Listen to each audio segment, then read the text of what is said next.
Today I will be briefing you on the running backs that you should be avoiding in your upcoming fantasy drafts. Let's get started.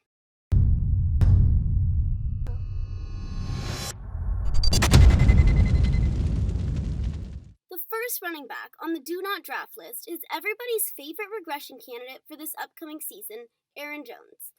In 2019, Aaron Jones went for over 1,000 yards and 19 total touchdowns on just 62.6% snap share, nearly doubling his number of projected touchdowns last season. Based on the volume that he's getting in the offense, signs point to his workload either staying the same or going down a bit, so in either case, there should be regression in the touchdown department coming Aaron Jones' way. To go along with the fact that he's a huge candidate for regression, especially in the touchdown department, he also has new added competition in A.J. Dillon, which the Packers spent a second-round pick on. This could be potentially problematic because the current leadership in Green Bay did not draft Aaron Jones. LaFleur has shown that he wants things done his way, and he doesn't care if people are unhappy with his decision-making and direction of the team, including superstar Aaron Rodgers.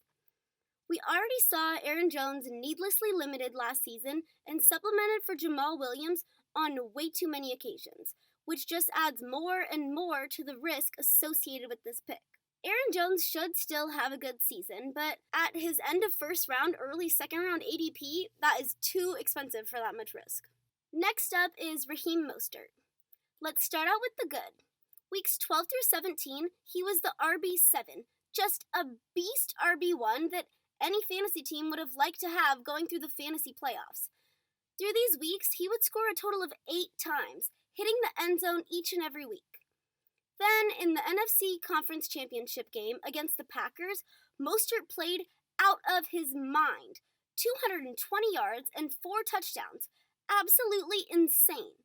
In 2019, he went for 10 total touchdowns and 770 rushing yards on only a 36.4% snap share. So, what's the problem here? Well, there are 2 problems. First being that he scored at a stupid high rate during the time that he went off toward the end of the season. He had touchdowns on a little more than 10% of his touches, which is absolutely insane, and it's a greater number than that of the 2 running backs that led the league in rushing touchdowns, Aaron Jones and Derrick Henry. The second problem is the Shanahan running back situation. If you remember at the beginning of last season, Tevin Coleman and Matt Breida were the projected 1A and 1B for the team, with guys like Raheem Mostert and Jeffrey Wilson to back them up. And now, once again, we find ourselves in question mark land with Shanahan and his group of RBs. Coleman, Mostert, and McKinnon coming back, someone who Shanahan went out of his way to sign before his devastating knee injury. In situations like this, I'm trying to invest as little as possible in these confusing RB committee situations. In most drafts this year, I'll be avoiding paying a 5th or 6th round asking price for Raheem Mostert. If I do attempt to get a piece of this backfield, it will be considerably later in the draft. Next on the list is Mark Ingram. People are not going to be too happy with this, especially because he played pretty well last year, and the Ravens have a top 3 offense in the league with reigning MVP Lamar Jackson at the helm. In 2019, he had over 1,000 rushing yards, 10 rushing touchdowns, and 5 receiving touchdowns on a 49.8% snap share. He's being taken in the 4th and 5th round right now, and the Ravens just drafted J.K. Dobbins, who's a much bigger threat to Mark Ingram's 1st and 2nd down work compared to Gus Bus. I totally understand if you go against this and you want to grab the current starting running back on this high-caliber offense, but he is 30 years old, and the so-called running back cliff might come into play. And we just don't know how much work Dobbins is going to take away. At the current asking price, he's a bit too risky for my taste, but if you're okay with that in the 5th round of your draft, I won't hate you for it. I would prefer to take Dobbins later in the draft because I like making picks in more cloudy running back situations, and there's a chance that Dobbins is more efficient than Ingram in the first half of the season and takes over the job halfway or later into the season. Alright, moving on to another running back that you should be avoiding, Leonard Fournette. Let's just take a quick look at how he did in 2019. He had 1,100 rushing yards, 3 rushing touchdowns, 76 receptions, and 522 receiving yards on a 91.7% snap share. So in terms of yardage and being used in the passing game, Fournette put up decent numbers when he was given the full reins in the offense.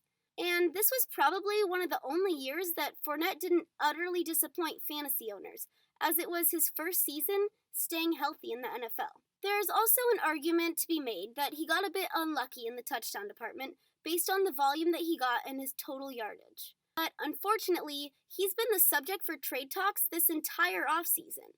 The Jags have been trying to get rid of him for months, but there are no takers.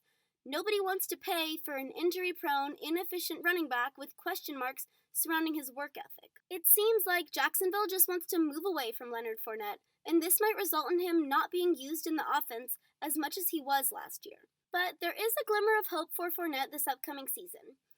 It is possible that the Jags take the same approach with Leonard Fournette as the Steelers did with Le'Veon Bell and just run him into the ground with an insane workload and then move on from him the next season.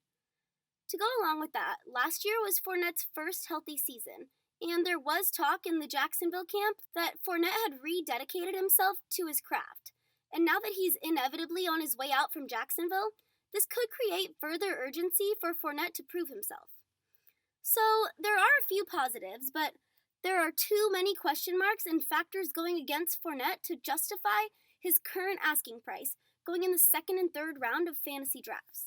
If you want more quality content to help you crush your league, tune in every Monday, Wednesday, and Friday. I'll see you guys on the next vid.